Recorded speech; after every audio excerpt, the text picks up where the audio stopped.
셰익스피어가 쓴 그 단편집에 관한 여러 가지 제목의 내용이 있습니다. 거기에 보면 옛날 시리아에 살고 있었던 배경을 통해서 쓴 글이 있습니다.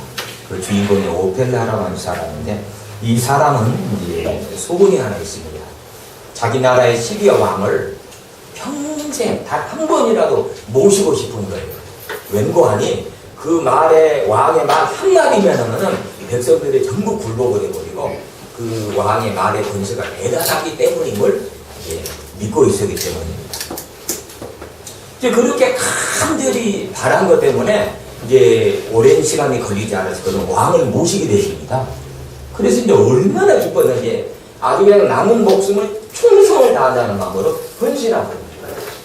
그런데 머리에서 볼 때는 말 한마디에 백성들이 전부 굴복을 하고 그냥 만왕의 왕인 줄 알았는데 가까이 가서 보니까 잠도 못 주무시고 불면증도 있고 그리고 시실 때도 걱정도 하고 그리고 가장 중요한 건 너무 어느 순간에는 연약한 모습으로 불안해하는 모습을 많이 보는 거예요. 신랑을 은근히 느끼는 중에 한 번은 왕을 모시고 길을 가는데 마귀를 만난 거예요. 마귀를 만나더니 그 왕이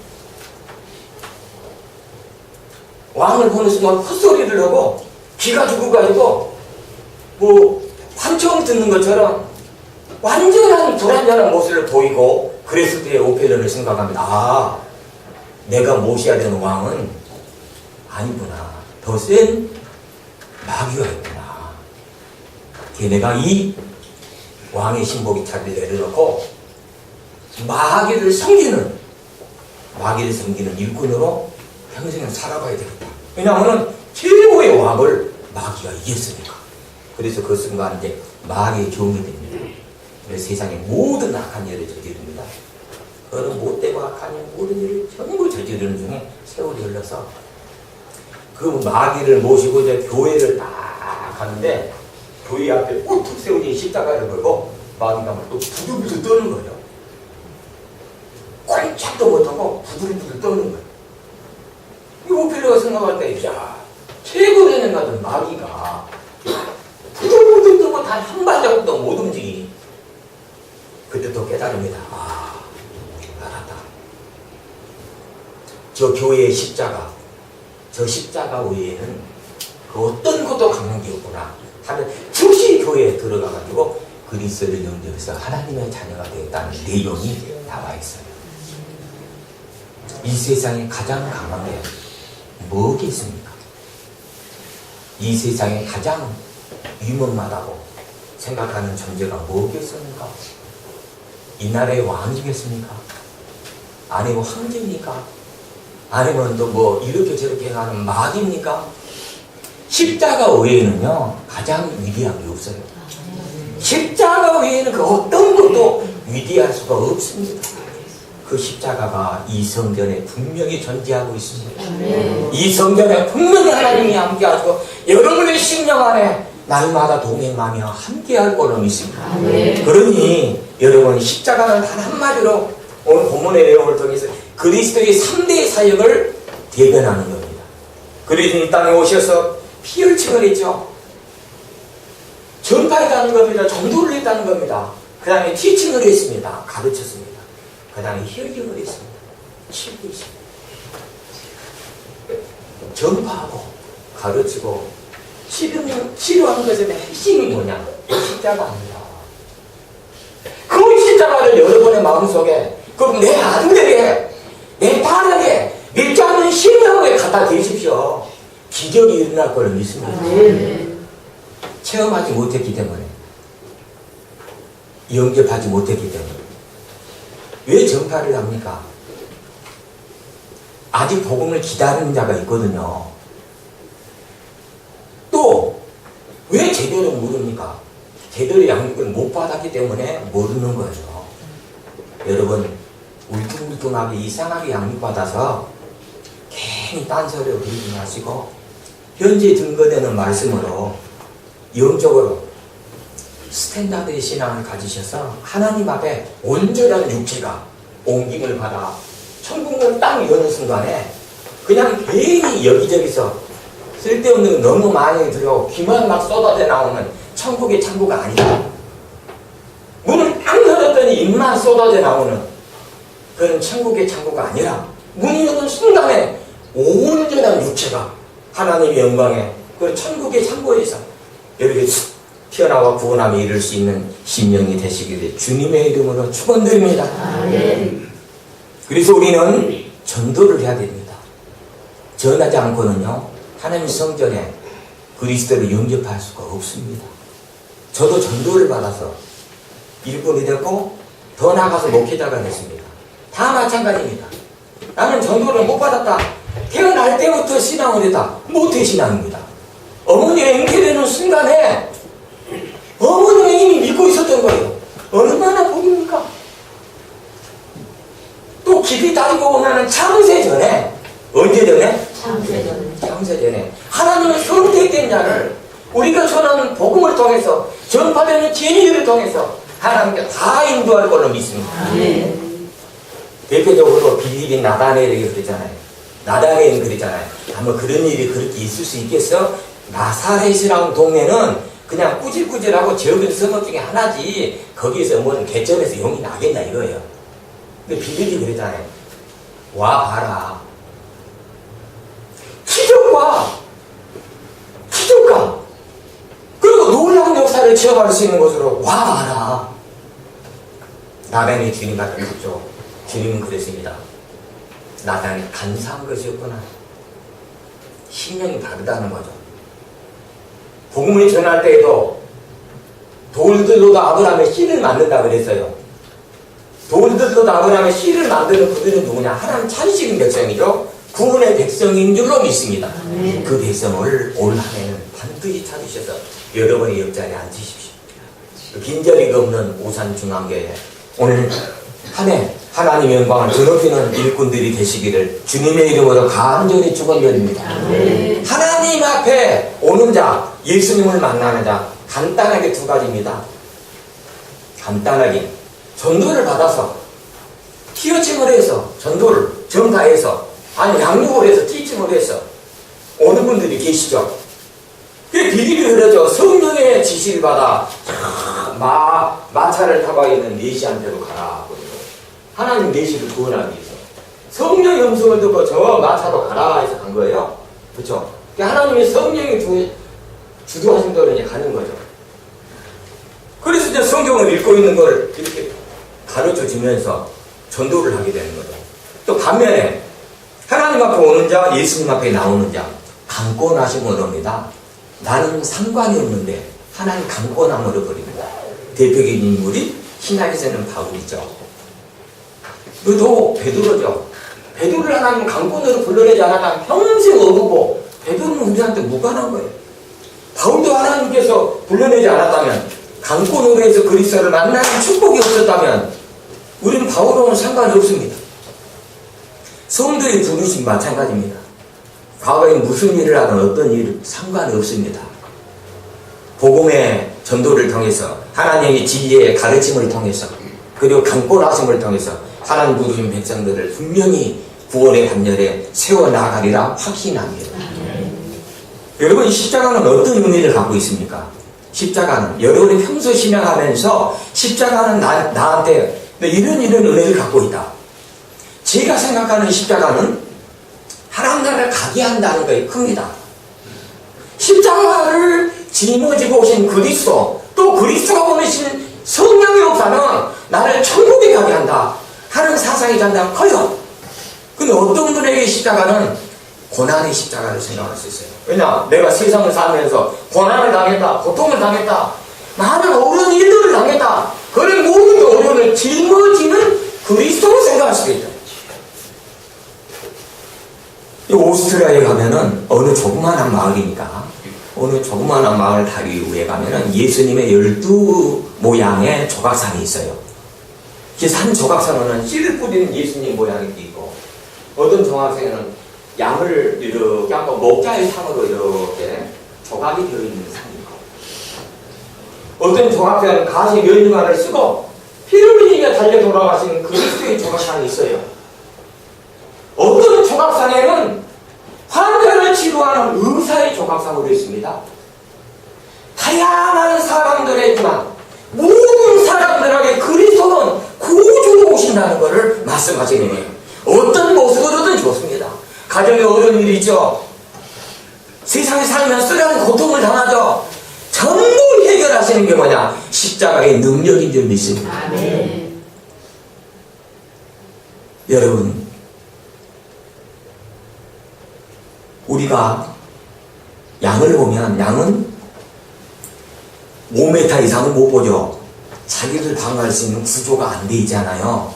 날카로운 이빨도 없고 뿔도 없어요. 염소같이 잘 달릴 수 있는 치자의 기능도 없고 마른 새의 날개 기능도 없어요. 절대적으로 필요한 분이 누군지 아십니까? 양에 있어서 목동이에요. 그럼 신자를 양으로 봤을 때 전능하신 하나님을 목자로 본다면 여러분 자신이 나는 너무 연약하고 그저 앞길을 어떻게 알겠느냐? 그래 나의 평생 선하심과 인자심이 전능하신 하나님이다. 목자의 인도임을 믿습니다. 나도 그렇게 생각한다면 그 목자된 그 조각상 앞에 무릎을 기도하면 그 목자 되신 분이 여러분을 평생 인도할 거라 믿습니다. 자, 우리가 염소나 양을 길러요. 그러면 이게 뭐냐면 목축업이죠. 그러면 그 사실을 잘 아는 분들 역시 또 어떻게 됩니까? 또 목자 대신 앞에 무릎을 꿇는 거예요. 논에서 밭에서 일을 하는 분들 그리고 식물을 통해서 결실이 일어난 그 농부들은 씨를 뿌리는 조각상에 예수님 앞에 무릎을 꿇고 기도를 할 거예요. 평생 농사를 짓는데 내가 이 농부 입장에서 그래 씨를 뿌리는 농부가 내 마음 알겠지 하면서 그 밑에서 기도하면요 평생 그 은혜가 천국에 이르도록 인도해 내리라 믿습니다. 또 병이 있어요. 질병이 있어요. 어느 조각상 앞에 기도를 해야 되겠습니까? 의사의 모습을 하고 있는 예수님의 조각상 앞에서 기도를 할 것입니다. 하나님 이 병을 하나님 이 질병을 능력의 오른팔로 안수하시오. 여러분 예배 시간에 저는요 하나님의 기적이 성전에도 분명히 있을 걸로 믿습니다. 예배 시간에 드러나고 찬양 시간에 기적처럼 저는 다리가 사슴처럼 뛰는 기적이 그리고 소경이 벌떡 영안을 떠갖고 세상을 볼 뿐만 아니라 영안을 떠가지고 천사의 세계를 볼 수 있는 하나님의 은혜가 있을 걸로 믿습니다. 그래서 집중하십시오. 예배에 집중하십시오. 찬양에 집중하십시오. 인간의 뇌는 이 뇌 속에 빈 공간에 의자가 있을 때 두 가지 생각을 한 번에 안 될 수가 없어요. 불평의 의자에 앉아버리면 감사와 고마움의 생각이 벗어나가지고 계속 불평하게 되고 그런 불평의 씨앗을 뿌리면 불편한 사람을 만나는 거지. 그리고 불만 있는 사람을 만나요. 내가 이 인생 못나기 있다고 그럼 낙이 없는 사람으로 가는 거예요. 내가 이 나이에 못 나갔고 어떤 사람 어렵겠다고 지지리로 못난 사람 만나서 그냥 사는 거예요. 지지리 못난 사람을 인도를 해요. 자기가 그렇게 기도를 했잖아요. 네 생각을 그렇게 했잖아요. 오늘 성경의 본문을 통해서 분명히 말씀하셨습니다. 예수 그리스도는 치료하기 위해 오셨다. 힘을 내나기 위해 했다. 뭐 하기 위해서? 실명이 무너진 자를 세우고 집에 터가 무너진 걸 하나님이 세우듯 여러분의 심령이 찢기고 상한 영혼을 분명히 치료할 걸로 믿습니다. 라파, 여호와의 라파의 뜻이 뭔지 아십니까? 이스라엘 백성을 모세에게 인도를 해요. 이리 가고 저리 가는데 이게 마라의 쓴물을 만나요. 광야에서 최고로 필요한 게 물인데 물을 마시는데 물이 쓴 거예요. 쓴 물을 먹는데 이게 안 되잖아요. 그러니까 하나님이 또 모세를 섞고 모세는 하나님과 기도합니다. 하나님, 쓴 물을 백성들이 어떻게 먹습니까? 물이 없으면 죽지 않습니까? 기도했을 때 하나님께서 모세에게 그러잖아요. 가데나무, 이 가데나무를 쓴물에 던져라. 즉시 던졌어요. 쓴물에 단물이 되어버렸습니다. 그리고 말씀하셨습니다. 여호와의 라파라. 여러분이 마라에서 엘림으로 가려면 그리고 그 마라에서 치료가 돼갖고 라파의 체험을 하려면 우리 마음속에 가지가 던져지고 그 말씀에 순종해서 그렇게 변화가 되듯이 예수 그리스도가 우리 심령 안에 들어오면 변화가 이루어집니다. 그 치료가 됩니다. 어떤 현상이 나타나느냐? 무너졌던 집이 세워나가듯 우리 심령의 상처가 꿰매지는 거예요. 여러분, 우리가 옷이 찢어졌던 걸 바로 일으켜서 한 걸 뭐라 그래요? 뭐라 그래요? 수술한다 그러고 꼬맨다 그러고 그 다음 뭔다 그래요? 또 하나 있는데 기운다 그러죠? 예? 지금 뭐라 그랬는데? 그래, 그거요. 이따 끝나고 다시 물어보죠. 여러분, 꼬맨다 그러죠? 기운다 그러죠? 우리 너무 싫은데도 잘 몰라, 그죠? 우리가 세상에 살면서 얼마나 상처를 받아요. 정직한 사람은 대우를 받습니까? 마음이 깨끗해하고 사업에 성공할 것 같아요? 아니, 하기도 하죠. 순수한 마음으로 살았더니 이거 남는 게 얼마 안 돼. 그럼 얼마 안 되는 남는 걸 밤새도록 했는데 돈을 벌었어요? 그러니까 어떻게 됩니까? 진솔하게 사는 백성들이 세상에서 상처를 당하는 거예요. 육지의 고난을 당하는 거예요. 그러니까 어떻게 돼요? 이게 육신의 의사를 통해서 될 일도 있지만 영혼의 의사를 만나야 온전히 기움을 받을 수 있어요. 온전히 찢겨짐을 꼬맬 수 있어요. 여러분 성전에 오십시오. 찢긴 상한 영혼을 하나님이 꼬매고 그 완전하게 해줄 거로 믿습니다. 그래서 라파의 뜻이 뭐냐? 온전하게 만든다. 어떻게 만든다? 신앙도 마찬가지예요. 초보적인 것에 불안정했던 것에 수백 번 수천 번 예수님이 그랬잖아요. 알지 못하는 것에도 그만 예배해라. 하나님은 알고 예배하는 자를 기뻐하느니라. 영적으로 예배를 드리고 신령과 진정으로 예배하는 기뻐하는 심령이 되어지기를 원합니다.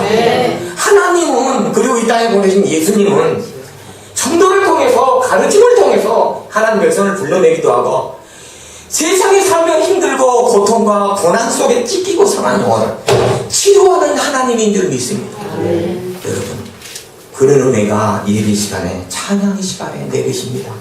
그러니까 어떻게 된 우리는 첫째 생각이 우리의 뭐가? 생각. 나무로 얘기하면 나물의 뿌리가 나물의 뿌리가 생각이에요.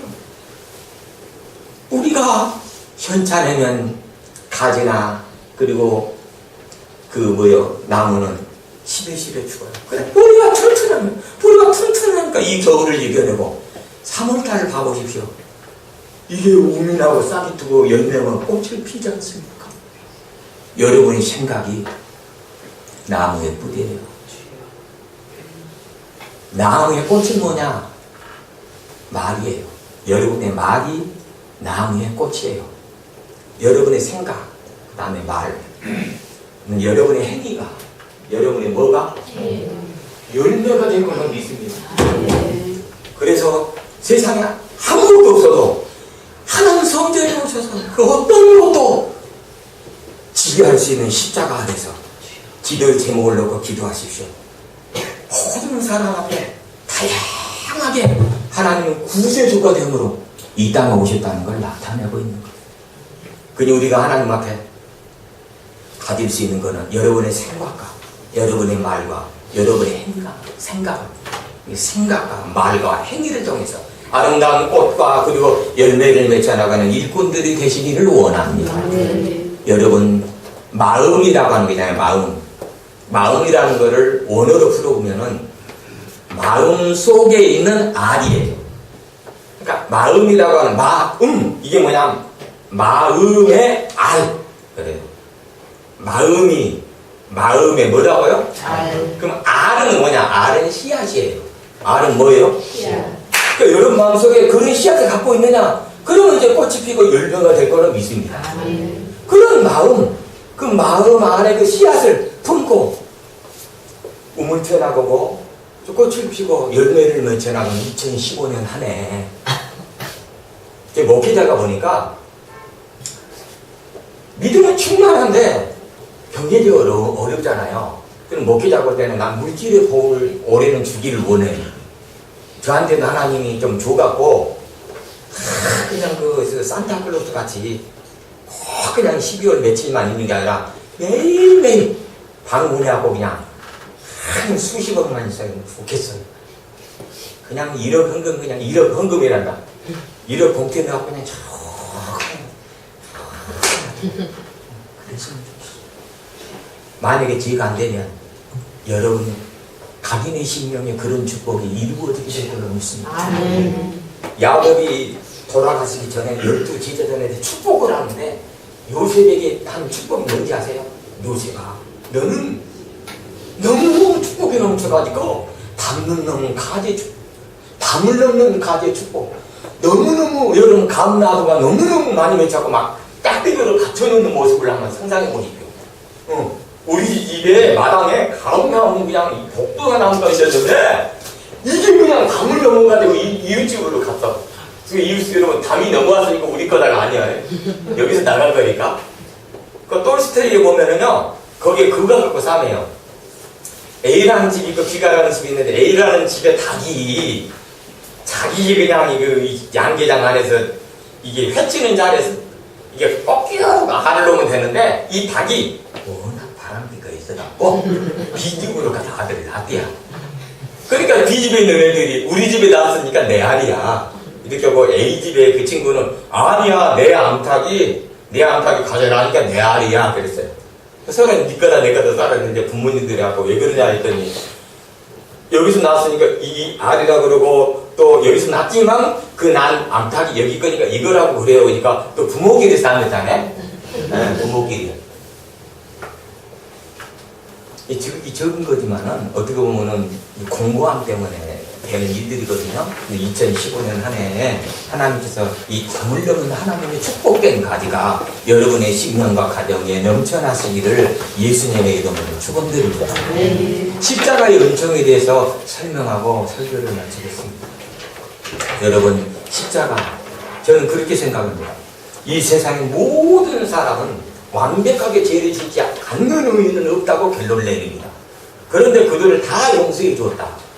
그러면 그 용서의 대가를 누가 치느냐? 여러분, 인간의 모든 죄를 대속하기 위해서는 흠없고 티가 없는 분이 필요합니다. 그런데 땅에서는 그 어느 누구도 완전할 수 없어요. 깨끗하다고 말할 수 없어요. 여기서의 말씀처럼 여성에 태어난 인간 자체가 불의하다고 그랬어요. 그러니까 세상에는 방법이 없는 거예요. 그러니까 어떻게? 하나님께서 보내시는 거예요. 하나님께 뭐 했어요? 보내신 거예요. 독생자 예수 그리스도를 이 세상을 사랑하라 보내셨으니 이렇게 된 거예요. 죄가 없는 우리가 죄를 졌어요. 격기로 갔어요. 반항했어요. 열심히 냅니까? 우리가 열심히 내면 얼마나 좋아요. 뜸은 나오기도 하고 2년에 서름은 나오기도 하고 세상의 죄는 나니고 가지 말라는 길은 바라고.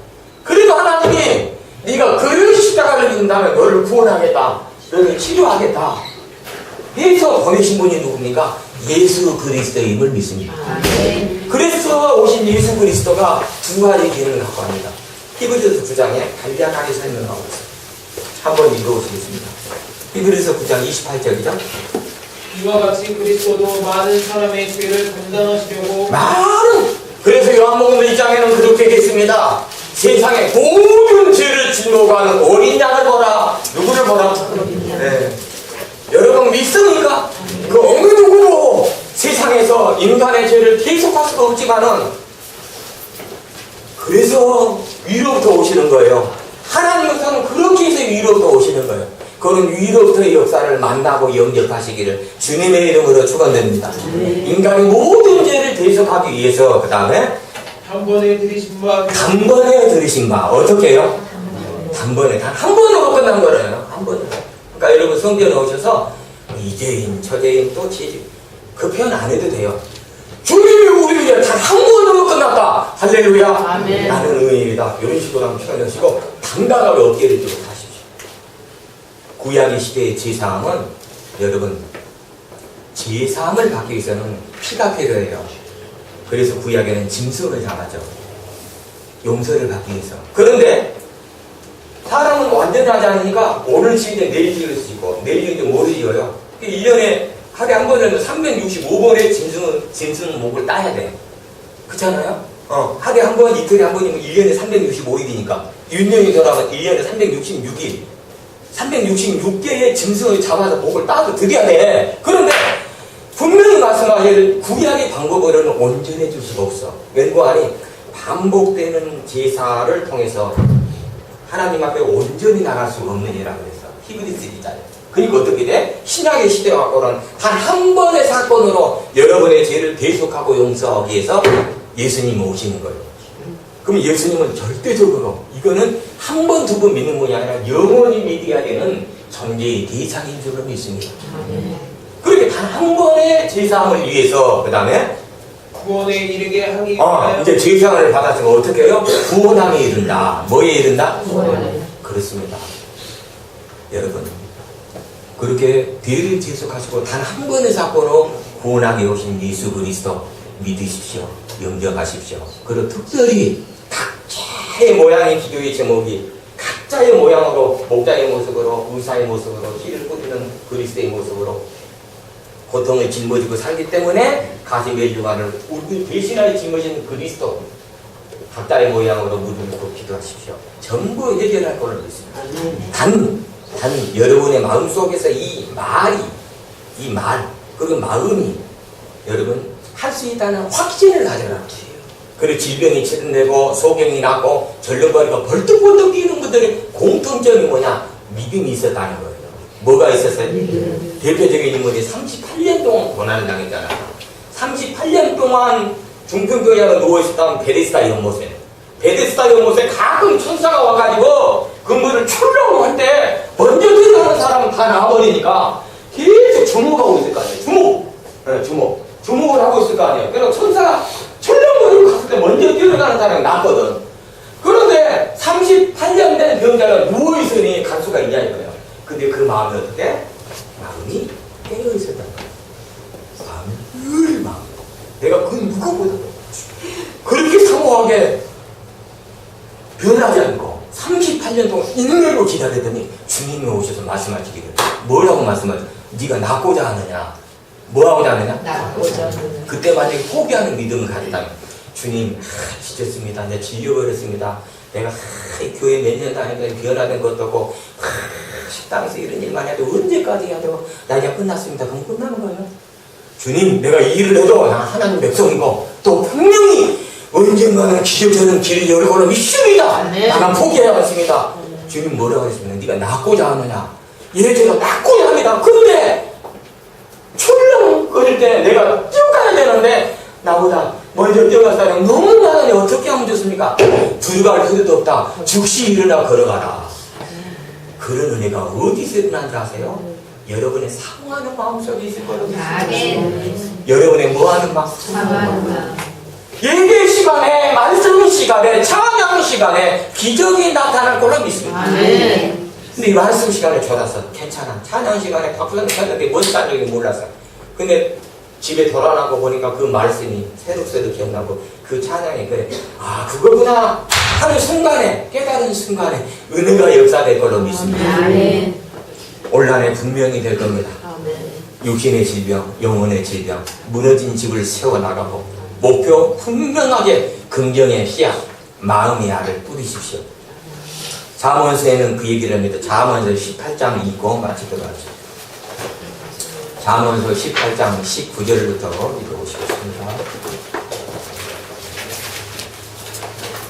무겁게 한 문제와 성하기가 견고한 수험을 취하기보다 어려운즉 이러한 다툼은 선성의 무기성 같습니다. 그 다음에 이제 이거 잘 들어보십시오. 시작. 사람은 입에서 나오는 열매로 말미암아 사람은 입에서 어디서 나와요? 입에서. 입에서 나와요. 입에서 나오는 얘도 생각이에요. 마음에 있는 씨앗이에요. 입에서 나오는 것으로 말미암아. 그 다음에 배불게 되나니 뭐가 되나니? 배불게. 예. 여러분의 말이 그렇게 만들어가는 거예요. 마음의 알은 씨앗이라고 그랬어요. 농부가 씨앗을 뿌리니까 가을에 풍성한 결실을 이룬다는 거죠. 그 다음에 곧 그의 입술에서 나는 것으로 말미암아 만족하게 되느니라. 입술의 열매를 통해 결국 결실을 이루느니라. 그 다음에 죽고 사는 것이 혀의 힘에 달렸나니 죽고 사는 거에 뭐에? 혀에 말에 달려있다는 거예요. 올해 분명히 이루고 각 가정이 분명히 치료받고 여호와의 라파의 신령이 여러분의 심령과 육체와 마음속에 역사하시기를 원합니다. 아멘. 긍정의 시야 분명히 할 수 있다는 믿음을 갖춰서 다 같이 모두 승리하시기를 예수님의 이름으로 축원드립니다. 말씀을 마치겠습니다.